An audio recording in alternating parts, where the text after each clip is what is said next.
Mga kapatid, ang humiliya po ngayong araw ng Miyerkules pong ito ay hango po sa babasahin kong ito.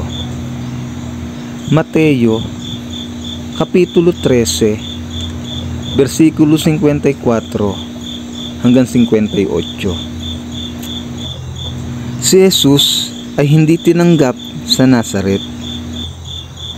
Umuwi siya sa kanyang bayan at nagturo sa kanilang sinagoga. Nagtaka ang mga nakarinig sa kanya, kaya't kanilang itinanong, saan kumuha ng ganyang karunungan ang taong iyan? Paano siya nakakagawa ng mga himala? Hindi ba siya ay anak ng isang karpentero? Hindi ba si Maria ang kanyang ina?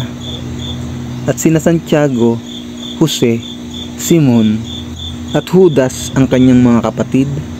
At taga rito rin ang kanyang mga kapatid na babae, di ba? Saan kaya niya natutunan ang lahat ng iyan? At siya'y hindi nila pinaniwalaan.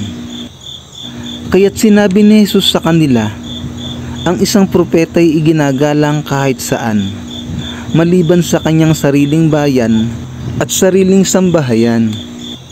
At dahil ayaw nilang maniwala kay Jesus, hindi siya roon gumawa ng maraming himala.